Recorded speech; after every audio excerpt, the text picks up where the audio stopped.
नमस्कार, जय हिंद। कैसे हैं आप सभी? 30 कदम की सीरीज में एक बार फिर से आप सभी का स्वागत है। और आज का हमारा जो टॉपिक है वो है इतिहास का दूसरा सेगमेंट, जिसको हम कहते हैं हड़प्पा सिविलाइजेशन या हड़प्पन सभ्यता। और पिछले टॉपिक में हमने प्रागैतिहासिक काल के संदर्भ में चर्चा की थी, जहां पर हमने 30 क्वेश्चन की एक सीरीज देखी थी और वहां पर हमने प्रयास किया था कि ऐसे 30 क्वेश्चन आपके समक्ष निकाल करके लाए जाए जो आपके आने वाले विभिन्न परीक्षाओं के लिए उपयोगी सिद्ध हो। तो यहाँ पर हम आज सेकंड टॉपिक आपके सामने लेकर के उपस्थित हैं, हड़प्पा सभ्यता के बारे में। हड़प्पा सभ्यता भारत की एक नगरीय सभ्यता थी और दुनिया की सर्वप्राचीन सभ्यताओं में से एक थी। यह जो सभ्यता थी, इसने भारत के इतिहास को एक नया मोड़ दिया और भारत को उस कैटेगरी में खड़ा कर दिया जिसको दुनिया की सबसे प्राचीनतम सभ्यताओं की श्रेणी में रखा जाता है। ठीक है, तो एग्जाम के दृष्टिकोण से ये क्वेश्चन जो है वो या ये जो सेगमेंट है वो काफी इंपॉर्टेंट हो जाता है, चाहे वो प्रीलिम्स में बात करी जाए चाहे वो मेंस में। तो फिलहाल हमारा जो टारगेट है वो इस समय के प्रीलिम्स के एग्जाम है और साथ ही साथ जो प्रीलिम्स के लेवल के क्वेश्चन पूछे जाते हैं अलग अलग एग्जाम में, लाइक व्यापम में और बाकी अदर एग्जाम में, हम वहां पर ये सारी चीजों को डिस्कस करने वाले हैं। ठीक है, तो चलिए बढ़ते हैं आज के अगले टॉपिक की तरफ, हड़प्पा सभ्यता।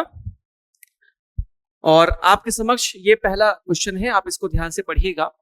हम यहाँ पे प्रयास कर रहे हैं कि आपके समक्ष जो भी क्वेश्चन आए वो स्टेटमेंट वाइज या फिर मैच द फॉलोइंग में, या जिस तरीके से आजकल का पैटर्न है कि शॉर्ट क्वेश्चन ना पूछ करके या फैक्चुअल बेस्ड क्वेश्चन ना पूछ करके एक लॉन्ग टर्म क्वेश्चन पूछेगा, तो उस प्रकार के क्वेश्चन हम लेकर के आए और इसीलिए हम लगभग सारे क्वेश्चन इसी पैटर्न में लेकर के आए हैं, जिसमें 2 से 3 अलग अलग क्वेश्चन का समावेश होता है ना। चलिए पढ़िएगा पहला क्वेश्चन ध्यान से। क्वेश्चन है, सिंधु घाटी सभ्यता के बारे में निम्नलिखित कथनों पर विचार कीजिएगा। Consider the following statement about Indus valley civilisation. यहाँ पर आपके समक्ष 3 प्रश्न है, 3 स्टेटमेंट है, तो आपको बताना है कि इनमें से कौन से सही हैं, एक या फिर तीनों या फिर कोई 2। पहला स्टेटमेंट है, यह मुख्यतः एक शहरी सभ्यता थी। It was primarily an urban civilisation. तो क्या यह स्टेटमेंट सही है? तो यस, ये स्टेटमेंट तो सही है क्योंकि ये अर्बन सिविलाइजेशन थी। ठीक है, सिंपल है। दूसरा स्टेटमेंट है, इसने निर्माण में केंद्रीकृत योजना और मानकीकरण को दर्शाया है। क्या इसमें निर्माण के या इस सभ्यता के निर्माण में केंद्रीकृत योजना और मानकीकरण को दर्शाया गया है? तो बिल्कुल सही। यहाँ पर पूरे जो सभ्यता है वो कहीं ना कहीं एक सेंट्रलाइज सिविलाइजेशन के आसपास इर्द गिर्द घूमती हुई प्रतीत होती है। ठीक है, तो यहाँ पर it's shown centralised planning and standardised in construction. क्या ये सही है? तो सही है ना। तो दूसरा स्टेटमेंट भी हमारे पास सही है। और तीसरा है, इसमें लंबे साहित्यिक शिलालेखों के लिए प्रयुक्त की जाने वाली पूर्णतः पढ़ी गई लिपि थी। तो हमें पता है कि इंडस वैली सिविलाइजेशन की जो लिपि थी उसे कहा जाता है बुस्त्रोफेडन लिपि। क्या? बुस्त्रोफेडन लिपि या स्क्रिप्ट। कहीं कहीं पे इसको लोगो सिंबॉलिक भी कहा जाता है, लोगो सिंबॉलिक, और कहीं कहीं पे इसको भाव चित्रात्मक, हिंदी में भाव चित्रात्मक के रूप में भी रखा जाता है। ठीक है, तो यहां पर ये जो लिपि है वो अभी तक पढ़ी नहीं जा सकी है, तो हमारे लिए जो तीसरा क्वेश्चन है, तीसरा जो स्टेटमेंट है वो इनकरेक्ट हो जाएगा। तो इस हिसाब से कौन सा सही है? तो केवल 1 और 2 ही सही है। तो यहाँ पर क्वेश्चन नंबर 1 का जो आंसर है वो ए हो जाएगा। ठीक है, चलिए, आपको कोई भी डाउट हो, कोई भी क्वेरी हो या कोई भी इस प्रकार का दुविधा हो तो आप बिल्कुल इसको पूछ सकते हैं हमें कमेंट करके, है ना। और चलिए ठीक है, आगे देखते हैं। क्वेश्चन नंबर 2, हड़प्पा नगर नियोजन के संदर्भ में निम्नलिखित कथनों पर विचार करें। With reference to Harappan town planning consider the following statement. तो यहां पर पहला स्टेटमेंट क्या है, ध्यान से पढ़िएगा। अधिकांश शहर गढ़ और निचले शहर में विभाजित थे। पहला, तो क्या यह सही है कि अधिकतर शहर गढ़ और निचले शहर में विभाजित थे? Most cities were divided into Citadel and lower town. क्या ये सही है? तो यस, बिल्कुल सही है। है ना, तो पहला स्टेटमेंट हमारे लिए करेक्ट हो जाता है। दूसरा है सभी शहरों के गढ़ों में मंदिर थे, all cities had temples in the Citadel. तो क्या ये स्टेटमेंट सही है? हमको ये पता है कि इंडस वैली में मंदिरों के प्रमाण, टेम्पल्स या मंदिर, है ना, टेम्पल्स या मंदिरों के कोई भी एविडेंस नहीं मिले, तो यहां पर ये स्टेटमेंट इनकरेक्ट हो जाएगा। तीसरा स्टेटमेंट है सड़कें समकोण पर प्रतिच्छेद होती थी। तो हमको ये पता है निश्चित तौर पर कि उनकी जो अर्बन सिविलाइजेशन थी और उनकी जो अर्बन स्टैंडर्ड थी उसमें सड़कें जो कुछ इस प्रकार से होती थी, जो आपस में एक दूसरे को राइट एंगल पर या 90 डिग्री पर इंटरसेक्ट करती थी। तो क्या ये स्टेटमेंट सही है? तो यस, तीसरा स्टेटमेंट करेक्ट है। तो यहां पर हमारे पास 1 और 3 जो है करेक्ट है, तो केवल 1 और 3 बी ऑप्शन यहां पर करेक्ट हो जाएगा। ठीक है, चलिए ध्यान रखिएगा इसको, बड़ा इंपॉर्टेंट क्वेश्चन था। आगे बढ़ते हैं नेक्स्ट क्वेश्चन की तरफ, ध्यान से पढ़िएगा। क्वेश्चन नंबर 3, हड़प्पा शहर की जल निकासी प्रणाली के बारे में निम्नलिखित पर विचार करें। अब क्या स्टेटमेंट है, ध्यान से पढ़िएगा। पहला है drains were made of baked bricks and covered with stone slabs. क्या यहाँ की जो सड़कें थी वो पकी हुई ईंटों से बनी हुई थी और ढकी हुई थी? तो बिल्कुल सच, ये बात सही है। दूसरा स्टेटमेंट है individual houses were connected to the street drains. प्रत्येक घर की सड़क को नालियों से जोड़ा गया था। क्या स्टेटमेंट सही है? बिल्कुल सही है कि हर घर जो है, हर घर से एक ड्रेन निकलता था, नाली, जो बाहर गलियों में, नालियों में, गलियों के नाली से मिलती थी और वो गलियों की जो नाली थी वो मेन ड्रेन से जाकर के मिलती थी। तो ये स्टेटमेंट भी सही है। तीसरा स्टेटमेंट है मुख्य नालियों में नियमित अंतराल पर निरीक्षण छेद बनाए गए थे। Main drains had inspection holes for regular intervals. क्या ये स्टेटमेंट सही है? बिल्कुल सही है, क्योंकि कोई भी नालियां 100% ढक दोगे तो साफ कैसे करोगे उसको? तो यहां पर उतना दिमाग तो था उनके पास, तो यहां पर करेक्ट होगा तीसरा आंसर। तो यहां पर 1, 2, 3 तीनों ही आंसर करेक्ट हो जाएगा, 1, 2 एंड 3। ठीक है, तो ध्यान रखिएगा इसमें तीनों आंसर जो है वो करेक्ट है। आगे बढ़ते हैं हमारे अगले सवाल की तरफ, ध्यान से पढ़िए क्या पूछ रहा है। क्वेश्चन है, यहां पर फिर से स्टेटमेंट है, आपको सही बताना है कि कौन सा स्टेटमेंट सही है। पहला स्टेटमेंट है यह मुख्यतः कृषि प्रधान था और व्यापार नेटवर्क से अलग था। बड़ा इंपॉर्टेंट स्टेटमेंट है। It was primarily agrarian and isolated from trade networks. तो क्या ये ट्रेडर नहीं थे, या ये पूछने का कोशिश कर रहा है ये कि क्या ये व्यापार नेटवर्क से अलग था, यहां पर ट्रेड नहीं होता था? ऐसा बिल्कुल नहीं है। यहां पर कृषि होती थी लेकिन कृषि प्रधान अर्थव्यवस्था नहीं थी, है ना। तो आप ये कह सकते हो agriculture was present but agriculture economy was absent. ठीक है, तो यहां पर एग्रीकल्चर इकोनॉमी कैसी थी? एब्सेंट थी, ध्यान रखिएगा। ठीक, तो ये क्या स्टेटमेंट सही है? नहीं, बिल्कुल नहीं, ये स्टेटमेंट गलत हो जाएगा कि यहां पर ट्रेड एंड कॉमर्स अच्छी खासी मात्रा में उन्नत था, इसीलिए तो इसको, है ना, शहरी सभ्यता कहा गया है। इसमें मेसोपोटामिया और फारस की खाड़ी के साथ लंबी दूरी का व्यापार शामिल था। Involved long distance trade with Mesopotamia and the Persian gulf. क्या इनका जो ट्रेड है वो मेसोपोटामिया और फारस की खाड़ी के साथ होता था?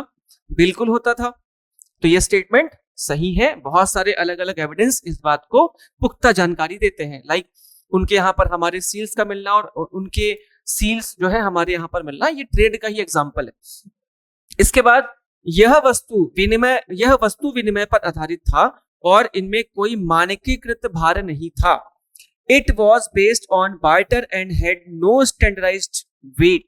तो क्या इस सभ्यता के लोगों के पास वस्तु विनिमय होता था और इसमें कोई मानकीकृत भार यानी कि स्टैंडर्ड तरीके से कोई कहना चाहिए इनके पास बाट, तराजू, तौल, माप का साधन नहीं था स्टेटमेंट के हिसाब से? तो बिल्कुल गलत, ऐसा कुछ नहीं है। यहां पर प्रॉपर मानकीकृत बाट और सारी चीजें थी 16 के रेशियो में। ठीक है, और यह वस्तु विनिमय पर आधारित था। यहां पर दोनों चीजें चलती थी, वस्तु विनिमय भी होता था और बेसिकली कॉइन्स या फिर सील्स के माध्यम से भी ट्रेड होता था। तो यहां पर दूसरा स्टेटमेंट सही है। तो क्या पूछ रहा है आपको, सही है पूछा है तो ओनली 2 होना चाहिए। यस, सी ऑप्शन यहाँ पर करेक्ट है, केवल 2 आंसर यहाँ पर सही। ठीक है, तो ध्यान रखिएगा क्वेश्चन नंबर 4 का आंसर हो जाएगा सी, केवल 2। चलिए आगे बढ़ते हैं अगले सवाल की तरफ। ध्यान से पढ़िए क्या पूछ रहा है क्वेश्चन। सिंधु घाटी सभ्यता में कृषि के बारे में निम्नलिखित कथनों पर विचार करें। Consider the following about agriculture in the Indus valley civilisation. तो कृषि के बारे में स्टेटमेंट है 3, आप पढ़िए ध्यान से क्या पूछ रहा है। कालीबंगा में जुते हुए खेतों के साक्ष्य मिले हैं, पहला स्टेटमेंट। क्या ये स्टेटमेंट सही है? अब यहां पर अगर आपको इंडस वैली में कालीबंगा जैसे शहर है, अगर उसके अंदर की चीजें की जानकारी नहीं है तो आप ये क्वेश्चन नहीं बना पाओगे। तो आपको ध्यान रखना है कालीबंगा में क्या क्या चीजें मिली है, तो बिल्कुल मिला है जुते हुए खेत यानी कि प्लाउ फार्म,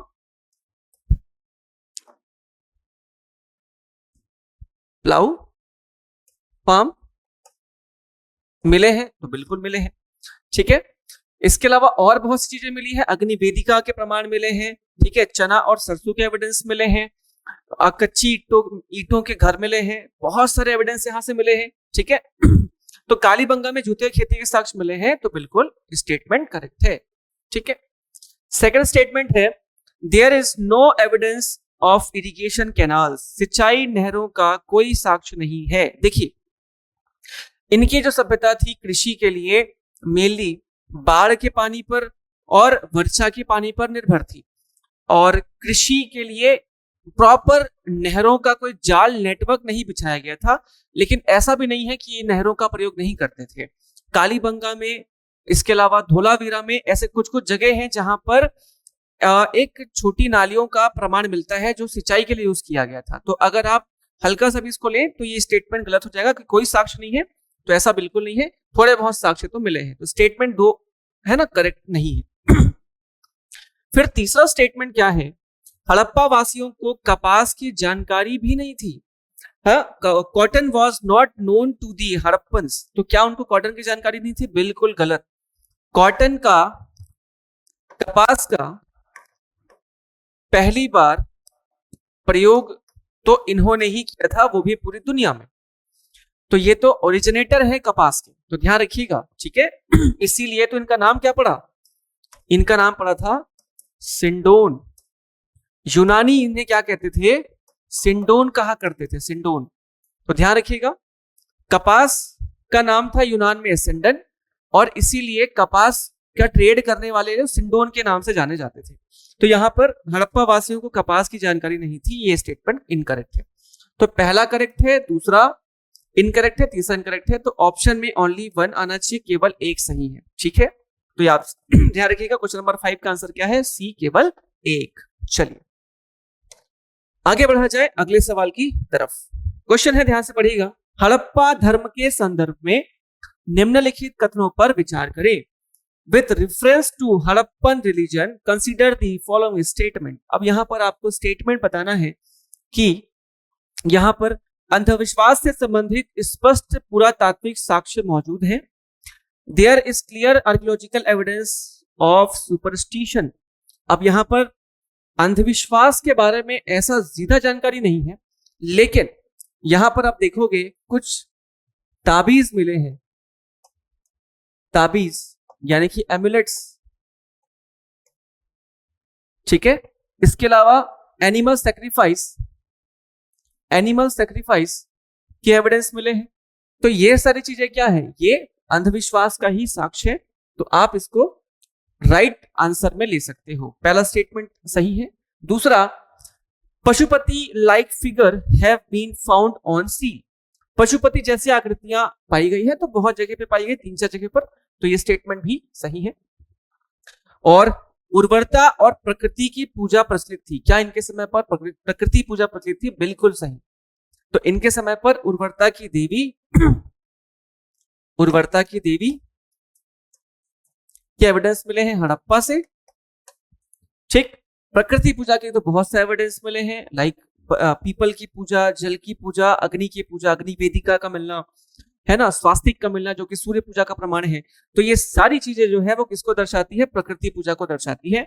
यहाँ पर सांड की पूजा होती थी, यानी कि बैल की पूजा होती थी, तो ये भी प्रकृति से जुड़ा हुआ है।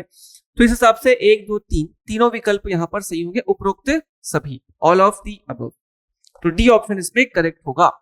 तो क्वेश्चन नंबर 6 का आंसर क्या होगा? D, all of the above. ठीक है, चलिए आगे बढ़ा जाए अगले सवाल की तरफ। पढ़िएगा ध्यान से, क्वेश्चन क्या पूछ रहा है। हड़प्पा व्यापार के बारे में निम्नलिखित कथन में से कौन से कथन सही है? तो यहां पर आपको करेक्ट बताना है। ठीक है, किससे संबंधित? ट्रेड से संबंधित। पहला स्टेटमेंट पढ़िएगा, लोथल में एक गोदी थी जो समुद्री व्यापार का संकेत देती थी। Lothal had a dockyard suggesting maritime trade. क्या यह समुद्री व्यापार का साक्ष्य है? लोथल की गोदी, गोदी का मतलब होता है एक ऐसा स्थल जहां पर जहाजों की मरम्मत की जाती है, जहां पर जहाज बनाए जाते हैं, और उसके पास एक गोडाउन भी होता है, गोदाम भी होता है जहां पर सामान रखे जाते हैं। इसको बोलते हैं डॉकयार्ड्स।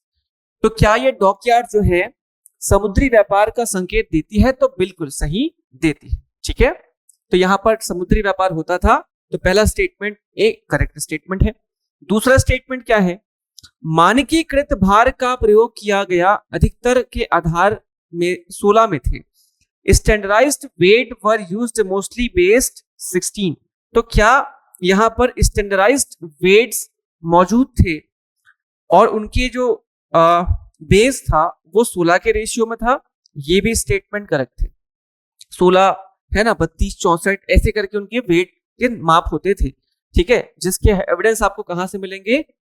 एक तो तराजू का एविडेंस मिला है सुरकोतदा से,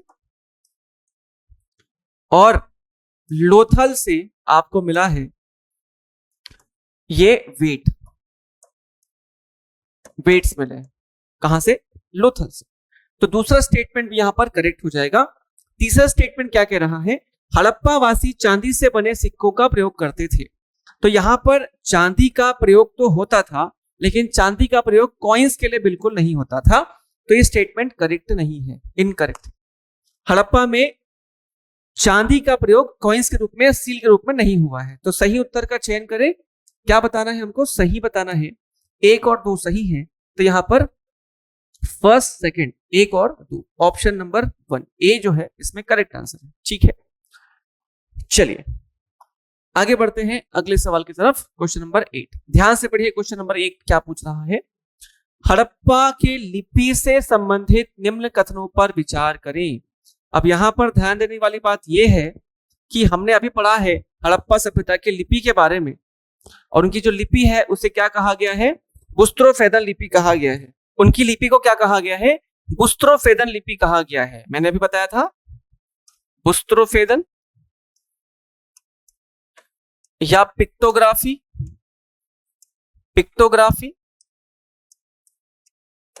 ठीक है, मैं थोड़ा जल्दी लिख रहा हूं इसलिए राइटिंग खराब हो सकती है। पिक्टोग्राफी। और ये जो लिपि है वो कैसे लिखा जाता था? राइट टू लेफ्ट लिखा जाता था।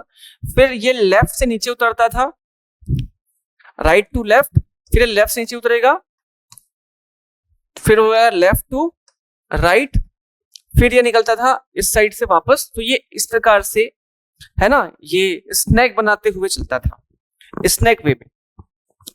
चलिए, तो यहां पर आप समझिएगा इसके हिसाब से क्या क्या बोल रहा है। यह चित्रात्मक और अपठनीय है। क्या ये चित्रात्मक है? बिल्कुल।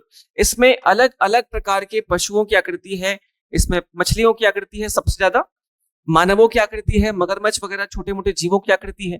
तो यहाँ पर चित्रात्मक और अपठनीय है, बिल्कुल सही है। ये अभी तक डिकोड नहीं हो पाया है। ठीक है, दूसरा स्टेटमेंट है इसे बाएं से दाएं पढ़ा जाता था। बाएं का मतलब होता है राइट लेफ्ट, है ना। It is read from left to right, left to right जैसा हम लिखते हैं।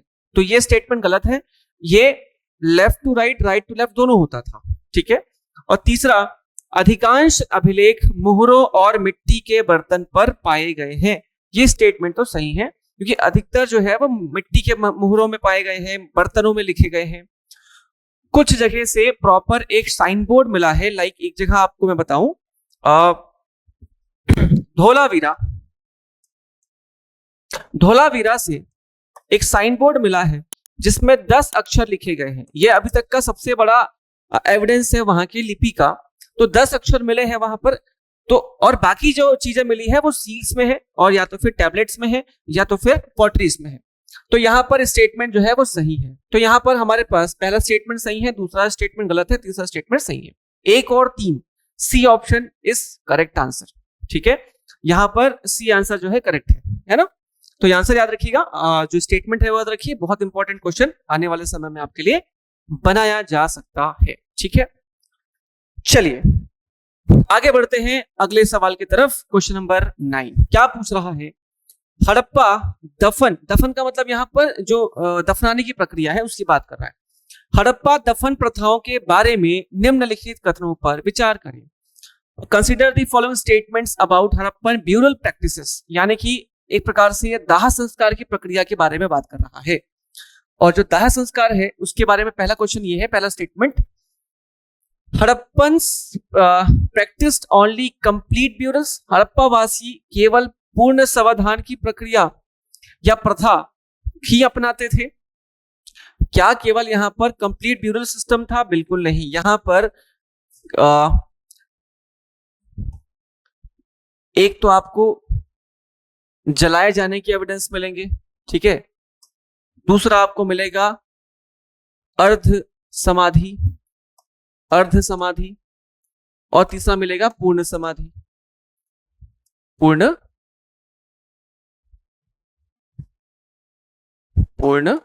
समाधि। तो तीनों ही अलग अलग एविडेंस मिलते हैं यहां पर। तो दाह संस्कार की पूर्ण समाधान प्रथा ही अपनाते थे, तो ये स्टेटमेंट गलत नहीं है। फिर दूसरा स्टेटमेंट है, cremation and fractional burials have also been evidenced, दाह संस्कार और आंशिक दफन के भी साक्ष्य मिले हैं। ये स्टेटमेंट सही है। ठीक है, जैसा हमने अभी बात किया, दफन की वस्तुएं परलोक में विश्वास का संकेत देती है। ये बड़ा इंपॉर्टेंट स्टेटमेंट है, ध्यान रखिए, करेक्ट है। यहां पर उनके दफनाए गए वस्तुओं को, दफनाए गए ब्यूरल्स में उनके उसमें क्या कहना चाहिए, उनके पसंद की वस्तुओं के रखे जाने के प्रमाण भी हमें मिले हैं। तो यहाँ पर दूसरा तीसरा स्टेटमेंट सही है, पहला स्टेटमेंट जो है वो गलत हो जाएगा। तो यहाँ पर 2 और 3 सही है, तो केवल 2 और 3, बी ऑप्शन करेक्ट हो जाएगा। तो याद रखिएगा जो बी ऑप्शन है वो करेक्ट है। ठीक, अगला सवाल क्वेश्चन नंबर 10, पढ़िए ध्यान से क्या पूछ रहा है। हड़प्पा काल के संदर्भ में निम्नलिखित पर विचार करें। अब पहला स्टेटमेंट क्या है, हड़प्पन एक्सकेंसल्स in bronze sculpture and terracotta figure, sorry, हड़प्पावासी कांस्य मूर्तिकला और टेराकोटा आकृतियों में उत्कृष्ट थे। तो क्या उनके यहाँ पर टेराकोटा के एविडेंस मिले हैं? तो बिल्कुल, टेराकोटा के एविडेंस तो भर भर के मिले हैं। ठीक है, और कांस्य कला से परिचित थे? तो बिल्कुल परिचित थे, क्योंकि यहां पर आप देखोगे कि नर्तकी की मूर्ति मिली है, नर्तकी की मूर्ति जो डांसिंग गर्ल की मूर्ति है मोहनजोदारो से, तो यहां पर आपको ये मिले से, तो ये स्टेटमेंट जो है करेक्ट हो जाएगा पहला। ठीक है, याद रखिएगा। दूसरा स्टेटमेंट, उनकी सभी मूर्तियां केवल धार्मिक विषयों को दर्शाती है।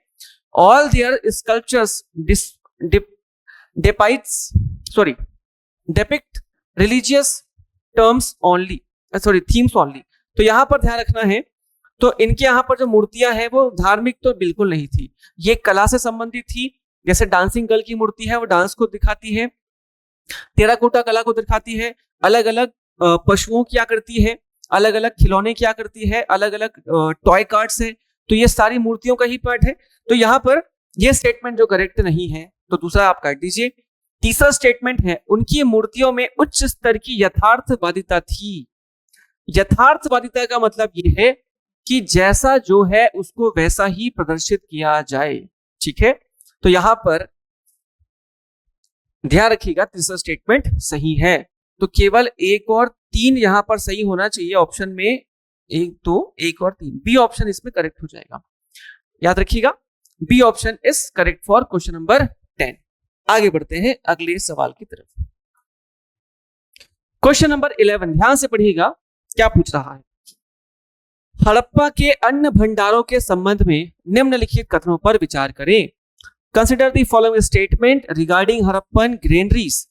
पहला, अन्न भंडार। अब यहां पर हड़प्पा के जो अन्नगार है उसके बारे में थोड़ा जान लीजिए कि अन्नगार की एविडेंस कहां से मिले हैं। तो पहला स्टेटमेंट, पहला जो एविडेंस है वो मोहनजोदारो से है, जहां पर हमें सबसे बड़े अन्नगार मिले हैं, सबसे बड़े साइज के अन्नगार मिले हैं, पहला। दूसरा, हड़प्पा से हमें जो अन्नगार मिले उनकी संख्या 12 है।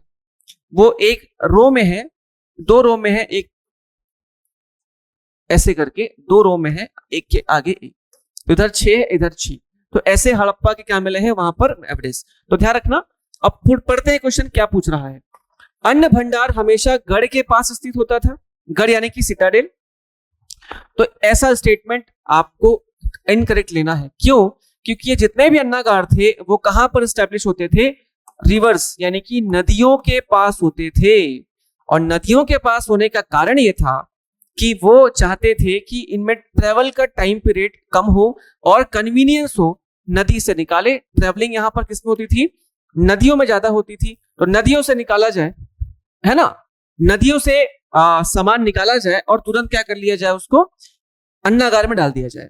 तो अन्नागार जो होते हैं नदियों के पास होते थे, पहली चीज। दूसरा, सबसे बड़ा अन्नागार या अन्न भंडार हड़प्पा में पाया गया है, बिल्कुल गलत। सबसे बड़ा भंडार कहां पर है? मोहनजोदारो में है, याद रखिएगा, कहां पर? मोहनजोदारो में। और तीसरा, मोहनजोदारो के अन्न भंडार में एक ऊंचे मंच पर अनेक अन्न भंडार के कक्ष बने हुए हैं। तो याद रखिएगा ये भी स्टेटमेंट इनकरेक्ट है, ठीक है।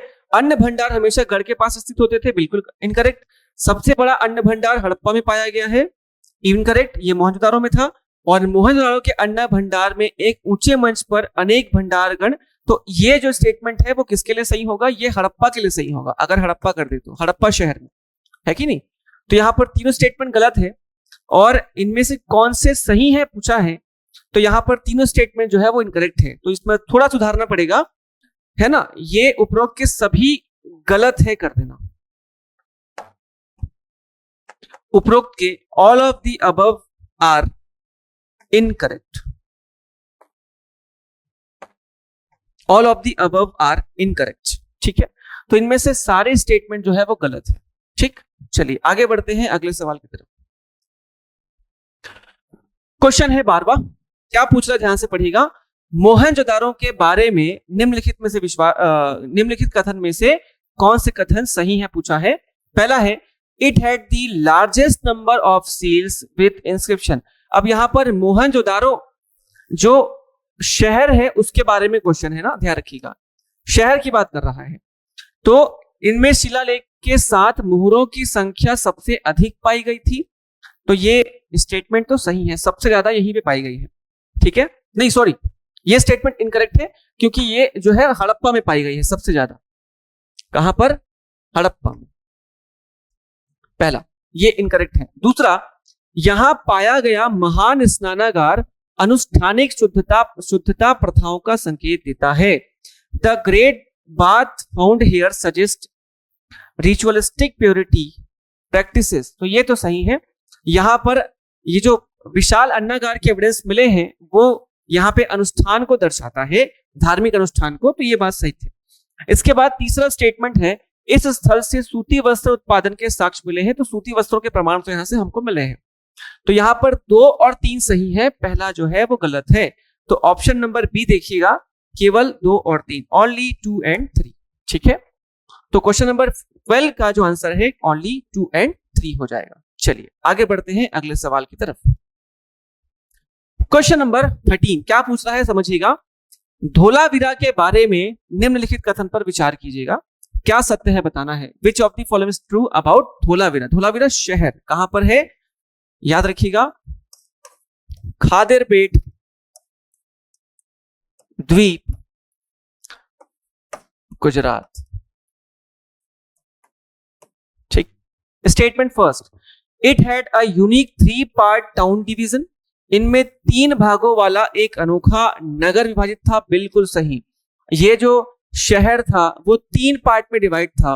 उच्च स्थान, निचला स्थान और सिटाडेल वाला इलाका। तो 3 स्थान पर विभाजित था, 3 प्रकार से विभाजित था, उच्च शहर, निम्न शहर और सिटाडेल यानी कि दुर्ग या किला। तो ये 3 पार्ट में डिवाइड था, तो ये सही है स्टेटमेंट। दूसरा, भारतीय उपमहाद्वीप में निम्नलिखित संकेतों का, उपमहाद्वीप में लिखित संकेतों का सबसे पहला साक्ष्य यही मिलता है। बहुत सही जवाब, बहुत सही आंसर है, बहुत सही स्टेटमेंट है, क्योंकि 10 अक्षरों वाला साइन बोर्ड यहीं पर प्राप्त होता है। ठीक है, तो ध्यान रखिएगा, ये स्टेटमेंट भी सही है। और तीसरा, it was situated near the Saraswati river, statement incorrect है, क्योंकि ये कहां पर है, गुजरात के खादिरबेट द्वीप में। ठीक है, तो यहां पर ओनली 1 एंड 2 आर करेक्ट, तो 1 और 2 सिर्फ सही है, तीसरा स्टेटमेंट गलत है। चलिए आगे बढ़ते हैं अगले क्वेश्चन की तरफ। क्वेश्चन नंबर 14 क्या कह रहा है, ध्यान से पढ़िएगा। सिंधु घाटी सभ्यता की मोहरों के बारे में निम्नलिखित कथन पर विचार करें। अधिकांश मोहरे आयताकार है और स्टेटाइट से बनी है। Most seals are rectangular and made of steatite. Steatite का मतलब होता है शैल खड़ी। ठीक है, तो अधिकांश मोहरे कैसी है, आयताकार है और स्टेटाइट की बनी है, स्टेटमेंट करेक्ट है। दूसरा है, they shown only animal motifs not human figure. उनमें केवल पशु आकृतियां दिखाई देती है, मानव आकृतियां नहीं। क्या ऐसा है? तो नहीं। यहां पर मानव आकृतियों के साथ साथ पशुओं की आकृतियां, मतलब दोनों की आकृतियां साथ है, जैसे पशुपतिनाथ की आकृति है, एक व्यक्ति की आकृति, तो यहां पर दोनों आकृति है, तो स्टेटमेंट दूसरा इनकरेक्ट हो जाएगा। कुछ मोहरों से मेसोपोटामिया के साथ व्यापार करने का पता चलता है। Some seal suggested trade with Mesopotamia, ये भी सही है। तो दूसरा गलत है, 1 और 3 सही है, तो ऑप्शन देख लीजिए, ऑप्शन नंबर बी जो है वो करेक्ट हो जाएगा। Only 1 and 3 are correct. चलिए क्वेश्चन नंबर 15 हम देखते हैं क्या पूछ रहा है, ध्यान से पढ़िएगा। लोथल के संदर्भ में निम्नलिखित कथनों पर विचार करें। पहला है, it was located on the Arabic sea coast. क्या ये अरेबिक सागर में है? लोथल कहां पर है?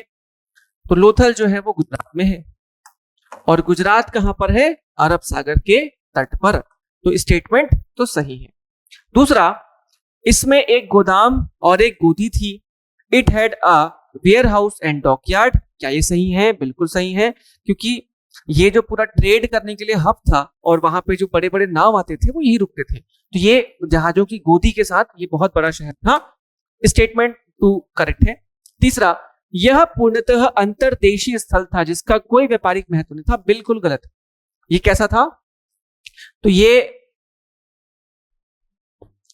फारस की खाड़ी के साथ और मेसोपोटामिया के साथ जो व्यापार होता था वो इसी के थ्रू होता था, तो स्टेटमेंट तो गलत है, ये गलत है, 1 2 सही है, तो ओनली 1 एंड 2 इज करेक्ट। ठीक, चलिए अगला सवाल, क्वेश्चन है 16।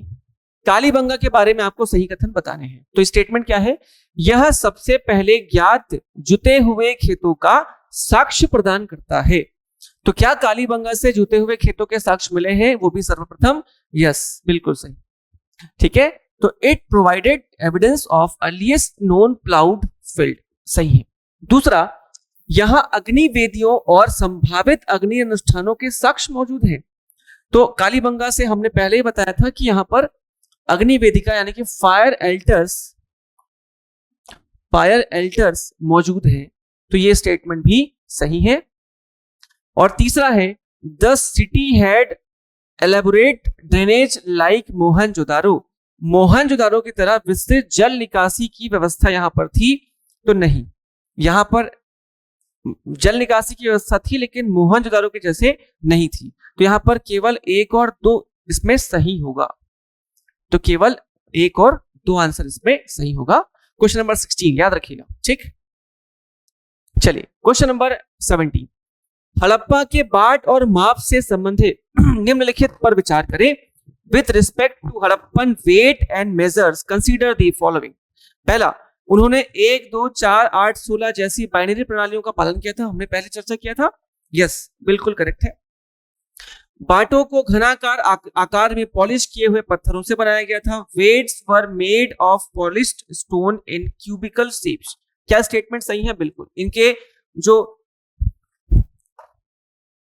वेट होते थे वो क्यूबिक के जैसे होते थे, क्यूब के जैसे होते थे, ठीक है, और अलग अलग पत्थर से और हाथी दांत से बने होते थे, हाथी के दांत से, हाथी के दांत से बने होते थे। तो ये स्टेटमेंट जो है वो सही है। थर्ड है, standardised suggest the presence of central authority.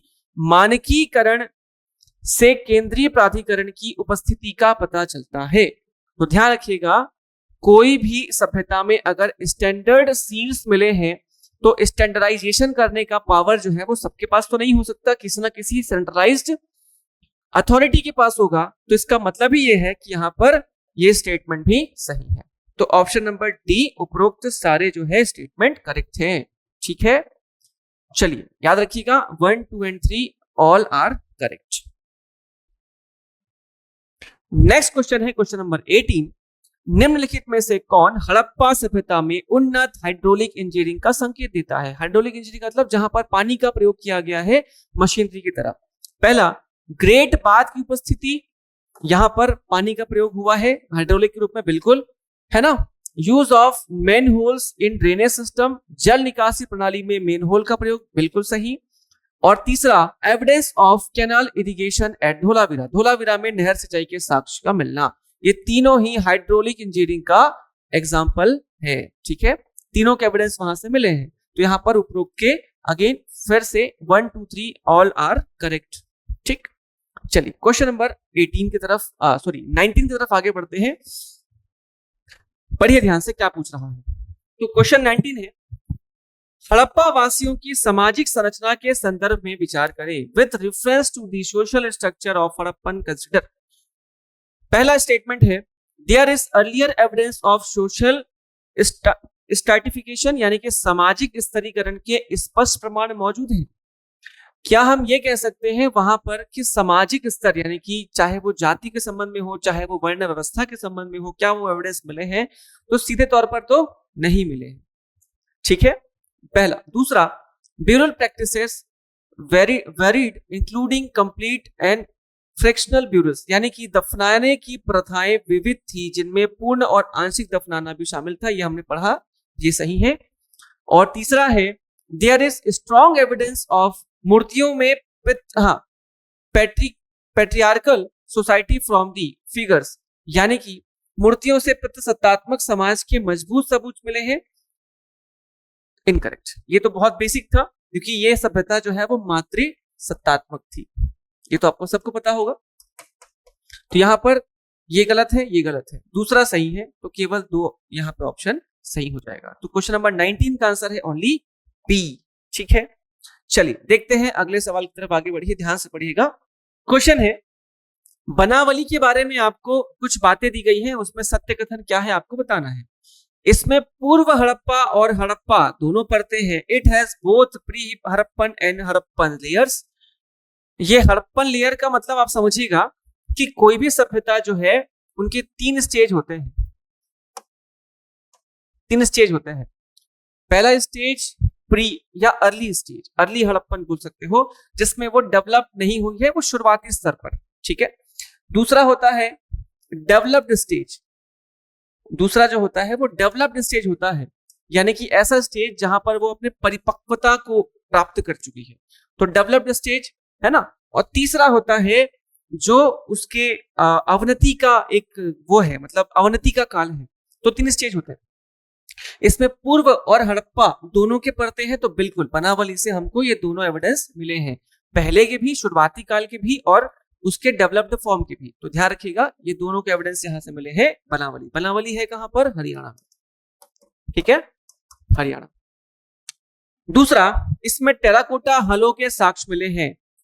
It provided evidence of terracotta plough, बिल्कुल सही, यहां से टेराकोटा के प्लाउ, यानी कि एक प्रकार से वो बच्चों का खिलौना जैसा होता है, वो मिला है। ठीक है, तीसरा, यह यमुना नदी के तट पर स्थित है, तो बिल्कुल नहीं, यह यमुना के तट पर नहीं है, यह स्थित है घग्गर नदी के तट पर या सरस्वती के तट पर कह सकते हो, सरस्वती रिवर के तट पर।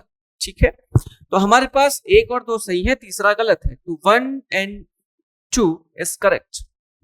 ठीक है, 3 इज इनकरेक्ट। आगे बढ़ते हैं अगले सवाल की तरफ। क्वेश्चन नंबर 21 क्या है, ध्यान से पढ़िएगा। हड़प्पा सभ्यता में पशु अवशेषों के बारे में निम्नलिखित कथनों पर विचार करें।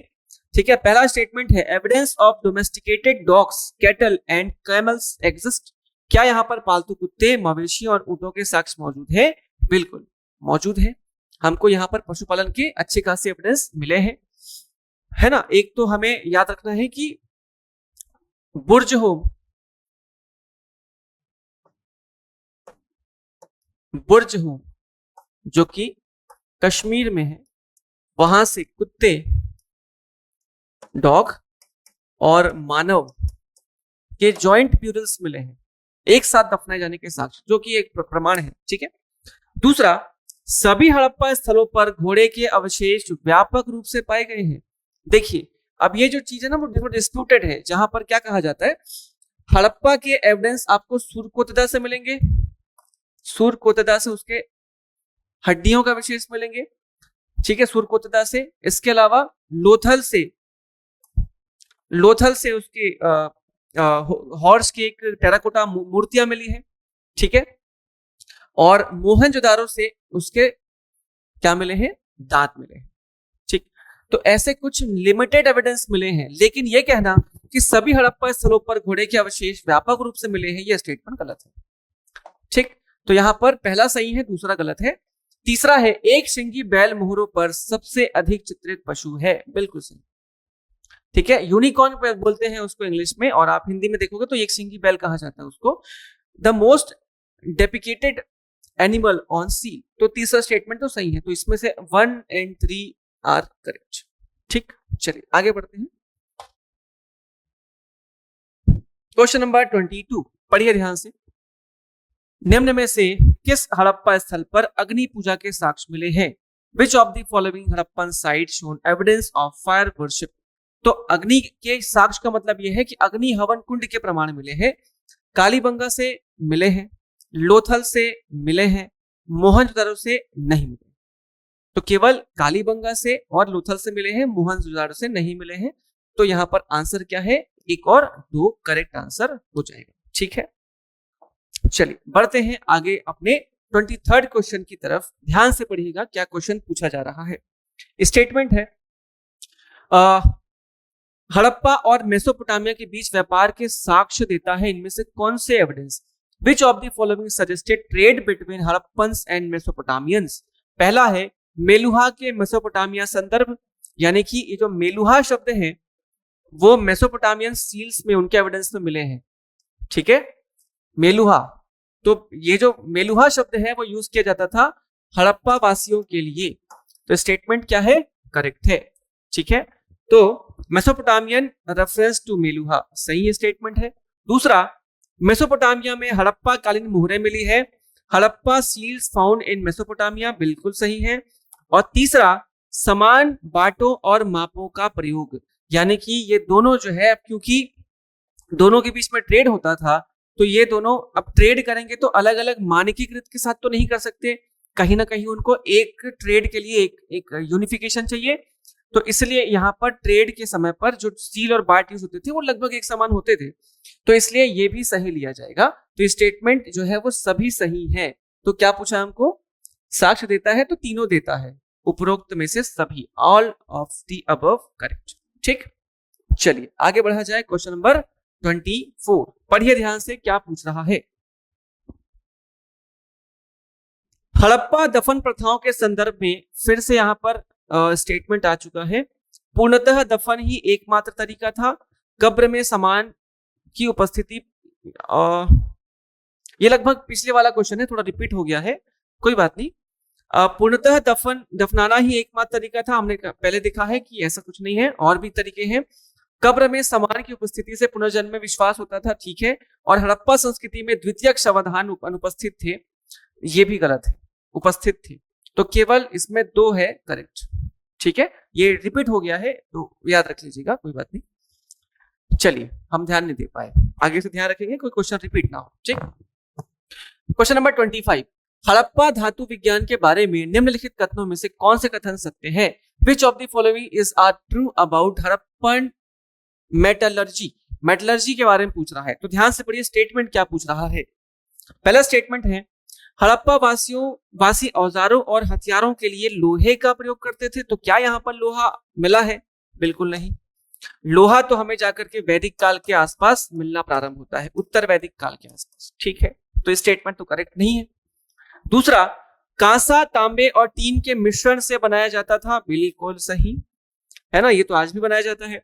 और कच्चा माल स्थानीय स्तर पर प्रचुर मात्रा में उपलब्ध था। ये ऐसा नहीं है, स्थानीय स्तर पर कच्चा माल उपलब्ध नहीं था, ये बाहर से चीजें मंगाया करते थे, जैसे राजस्थान से, जैसे ईरान से, जैसे बदखशा से, जैसे मेसोपोटामिया से, अलग अलग जगह से यहाँ पर चीजें है ना इंपोर्ट की जाती थी। तो यहाँ पर केवल 2 जो है करेक्ट होगा, तो ऑप्शन सी इसमें करेक्ट आंसर है। ठीक है, तो यहाँ पर raw materials were locally available in abundance, तो याद रखना ये स्टेटमेंट गलत है, ये भी गलत है, फर्स्ट वाला ही सही है। Bronze was made by mixture copper and tin. ठीक है, तो ओनली 2 इज करेक्ट। चलिए आगे देखते हैं, क्वेश्चन नंबर 26, हड़प्पा नगरीकरण के बारे में निम्नलिखित कथनों पर कौन सा कथन सही है? तो पहला स्टेटमेंट है, सिटी वर यूजली लोकेटेड नियर रिवर्स। क्या ये सिटीज जो है रिवर के पास होते थे? आप जो भी शहर उठा के देख लो, सारे के सारे कहां पर है? रिवर के। जैसे मोहनजोदारो कहां पर है? मोहनजोदारो शहर ये जो है आपका सिंधु के तट पर है। लोथल भोगवा नदी के तट पर है। हड़प्पा रावी के तट पर है। और वैसे ही सारे अलग अलग सिटीज ऐसे ही अवेलेबल थे। नेक्स्ट, ग्रेट बाथ, अन्न भंडार जैसी सार्वजनिक इमारतें मौजूद थी। तो हाँ, बिल्कुल मौजूद थी। तीसरा, आवासीय भवनों में बहुत कम एक रूपता देखने को मिलती है। तो ये ऐसा नहीं है, लगभग सारे आवासीय भवन जो थे वो एक समान ही होते थे। स्टेटमेंट इनकरेक्ट है, तो पहला और दूसरा जो है वो करेक्ट है, तीसरा गलत है। तो केवल 1 और 2 है इसमें सही आंसर। ठीक है, चलिए बढ़ते हैं क्वेश्चन नंबर 27 की तरफ। पढ़िएगा ध्यान से, क्वेश्चन क्या कह रहा है। क्वेश्चन नंबर 27 पढ़िए ध्यान से, निम्नलिखित में से कौन सी वस्तुएं हड़प्पा वासियों द्वारा आयात की गई थी? Which among the following were imported by Harappans? क्या क्या कहां से मंगाते थे और कौन सा करेक्टली जुड़ा हुआ? ध्यान से पढ़िए। टीन फ्रॉम अफगानिस्तान, अफगानिस्तान से टीन मंगाते थे क्या? तो अफगानिस्तान से टीन नहीं मंगाया जाता था, ये टीन आता था ईरान से। कहां से? ईरान से। तो स्टेटमेंट इनकरेक्ट। दूसरा, बदखशा लाजवर्द से, बदखशा से लाजवर्द यानी कि लाजवर्द यानी कि लैपिस लजूली कहा गया? ये लैपिस लजूली करके एक बहुत प्रीशियस स्टोन आता है, वो मंगाते थे बदखशा। बदखशा कहां पर है? ये मध्य एशिया में है। ठीक है, मध्य एशिया। इसके बाद राजस्थान से तांबा, बिल्कुल सही। यहां पर 2 और 3 करेक्ट हो जाएगा और पहला जो है स्टेटमेंट गलत है। ठीक है, तो ध्यान रखिएगा, पहला स्टेटमेंट गलत है, दूसरा और तीसरा सही है। बदखशा लाजवर से, राजस्थान से तांबा, है ना। इसके अलावा आप देखोगे यहां खेतड़ी करके जगह थी, खेतड़ी, वहां से तांबा आता था, तो इसका नाम याद रखेंगे। ठीक है, साउथ से, दक्षिण से सोने ये लोग इंपोर्ट कराते थे, है ना। जो चांदी है वो भी ईरान से ही इंपोर्ट कराते थे। तो ये सारे छोटे मोटे स्टेटमेंट आपको याद रखना पड़ेगा, अब तब जाके क्वेश्चन बनेगा। ठीक, तो ये सिर्फ 2 इसमें करेक्ट है। आगे बढ़ते हैं अगले सवाल की तरफ, क्वेश्चन नंबर 28, निम्नलिखित स्थलों में युग के युग्मों और उनके महत्व पर विचार करें। यहां पर 2 युग्म है, आपको बताना है कि सही जुड़ा है कि नहीं जुड़ा है। पहला, हड़प्पा में अग्नि वेदिका मिली है क्या? नहीं मिली है। ठीक है, फायर अल्टर्स यहां पर नहीं मिले हैं। मोहनजोदारो है ना, डांसिंग गर्ल का स्टैचू मिली है क्या? बिल्कुल मिली है, पहला गलत है, दूसरा सही है। धोलावीरा से गोदी मिली है क्या, यानी कि डॉकयार्ड मिले हैं क्या? तो नहीं। तो यहाँ पर ये भी स्टेटमेंट इनकरेक्ट है। तो यहाँ पर केवल जो है 2 आना चाहिए, ऑप्शन में 2 भी है, तो हमें ये आंसर लेना है, ओनली 2। ठीक है, तो हमारे लिए याद रखिएगा, हड़प्पा में अग्निवेदिया का 2 मैंने बताया आपको, कालीबंगा से मिली है और यहाँ से भी मिली है, बनावली से भी मिली है, 3-4 जगह से मिली है, यहाँ से भी मिली है, लोथल से भी। ठीक है, नृत्य करती हुई लड़की की मूर्ति जो कि कांसे की है, वो मिली है कहां से, मोहनजोदारो से। धोलावीरा से गोदी मिली है, जहां जो कि गोदी या डॉकयार्ड, तो ये सही नहीं है। ठीक है, सॉरी, धोलावीरा से नहीं मिला है, गोदी मिला है लोथल से। ठीक है, चलिए, तो यहां पर ओनली 2। आगे बढ़ते हैं, आज का सेकंड लास्ट क्वेश्चन, ये मैच द फॉलोइंग क्वेश्चन है, ध्यान से पढ़िएगा। पहला है अन्नागार, भिक्षा पूजा, पुरुष मुहर और स्त्री मूर्तियां। तो यहाँ पे जैसे क्वेश्चन आए तो आपको सबसे जो सिंपल लगे कि सबसे आपको अच्छे से पता है वो सबसे पहले जोड़ लीजिए, बाकी का क्वेश्चन आराम से बन जाएगा। तो जैसे हमको पता है कि स्त्री मृण मूर्तियां जो है वो मातृ देवी से संबंधित है, तो यहाँ पर पहले तो यही जोड़ लीजिए, सबसे जो आपके लिए इजी पड़ता है। ठीक है, दूसरा है पशुपति या शिव अवधारणा की प्रारंभिक झलक आपको कैसे देखने को मिलेगी, तो जो पुरुष की मुहर है, जैसे पशुपतिनाथ की आकृति वो पुरुष मुहर है, तो इसलिए ये जुड़ गया सीधा। इसके बाद वृक्ष पूजा, ये प्रकृति से जुड़ा हुआ है, तो कोई दिक्कत ही नहीं है, फिर तो अच्छी बात है, तो ये जुड़ गया। और एक बच गया क्या, अन्नागार विशेष अधिशेष अर्थव्यवस्था। तो यहां पर अन्नागार का जो मतलब है अधिशेष अर्थव्यवस्था को दर्शाता है। इसका मतलब क्या है कि ये जो अन्नागार है, 2 टाइप की इकोनॉमी होती है, एक सरप्लस यानी कि अधिशेष, और एक सबसिस्टेंस।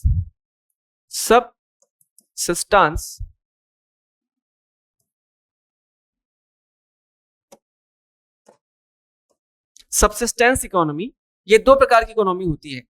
तो जो इकोनॉमी अपने सामान को आने वाले समय तक बचा के रख सकती है, अपनी खपत से ज्यादा उनका प्रोडक्शन होता है, वो कहलाती है सरप्लस। और अन्नागार इसी सरप्लस का एक एग्जांपल है कि अधिशेष अर्थव्यवस्था को दर्शाता है। तो यहां पर आप जोड़ी मिला लीजिए, एक का तो एक ही है, बी का 4, सी का 3, तो यहां पर ए में ही ये जुड़ जाएगा। ठीक है, तो ये सिंपल होते हैं क्वेश्चन, अगर आप 1 या 2 भी बना लेते हो तो आराम से ज्यादातर बनने के चांसेस हो जाते हैं। और आज का लास्ट क्वेश्चन है, निम्न कथनों पर आपको विचार करना है। पहला स्टेटमेंट है, लोथल में प्राप्त गोदी डॉकयार्ड का निर्माण प्राकृतिक ज्वार भाटा को ध्यान में रखकर किया था। The dockyard found at Lothal was constructed with natural tides in mind. तो याद रखिएगा, स्टेटमेंट सही है, वो ज्वार और भाटा से परिचित थे। ठीक है, उसका यूज करके हम कैसे ट्रेड पर, जहाजों पर नियंत्रण रख सकते हैं, ये उनको भली भांति पता था। तो यहाँ पर स्टेटमेंट सही है। दूसरा, धोलावीरा नगर में 3 खंडों का स्पष्ट विभाजन मिलता है। The city of Dholavira show a clear division into 3 section, Citadel, middle town and lower town. तो सिंपल है, हमने पहले ही पढ़ रखा है इसको, ये भी सही है। मोहनजोदाड़ो का महान स्नानागार हड़प्पा सभ्यता की सबसे बड़ी संरचना थी, बिल्कुल गलत। महान स्नानागार नहीं, बल्कि महान अन्नागार इस व्यवस्था की सबसे बड़ी, इस सभ्यता की सबसे बड़ी भवन थे। ठीक है, तो ये स्टेटमेंट इनकरेक्ट है। और चौथा है, कालीबंगन से प्राप्त अग्निकुंड, फायर एल्टर्स और हड्डियों के अवशेष पशु बलि की परंपरा का संकेत देते हैं। Fire एल्टर्स and bone remains found at Kalibangan indicate a tradition of animal sacrifice. क्या स्टेटमेंट सही है? तो ये भी स्टेटमेंट सही है। ठीक है, तो कालीबंगा से प्राप्त अग्निकुंड, हड्डियों के अवशेष पशु बलि और की परंपरा को संकेत देते हैं, ये स्टेटमेंट भी सही है। तो यहाँ पर 1, 3, 4 ऑप्शन में होना चाहिए। ज्वार भाटा वाला सही है, ये भी सही है, धोलावीरा, और ये गलत है, ये सही है चौथा। तो यहाँ पर हमारे पास ऑप्शन नहीं है 1, 2 और 4, ये तो है सही, सॉरी मुझे कंफ्यूजन हो गया था, दिखता नहीं है सामने से। ये तीसरा, पहला स्टेटमेंट जो है, पहला वाला ही आपका ऑप्शन सही है। तो ए जो है करेक्ट आंसर है, केवल 1, 2 और 4 सही। ठीक है, तो ये हो गया आपके लिए आज का हमारे 30 क्वेश्चन हड़प्पा सभ्यता से संबंधित। इस पूरे क्वेश्चन के बारे में कहीं पे डाउट हो, कहीं पे कोई पूछना हो, तो सीधे तौर पर आप कमेंट कर सकते हैं, हम उसका जवाब आपको बिल्कुल देंगे, जल्दी से जल्दी देंगे। और अगर इसके बारे में और डिटेल की चर्चा चाहिए तो आप हमारे क्लास को विजिट कर सकते हैं, हमारे क्लास से बैठ सकते हैं। हमारी ऑनलाइन जो कोर्सेज है वो अवेलेबल है, आप उसको ले सकते हैं। ठीक है, तो चलिए बस आज के लिए इतना ही। उम्मीद है, आशा है कि आपको ये सेगमेंट, ये क्वेश्चन और ये सारे जो हमारे एफर्ट है वो आपको अच्छा लगा होगा, आपको समझ आया होगा। और मिलते हैं फिर नेक्स्ट वीडियो में, तब तक के लिए धन्यवाद, जय हिंद।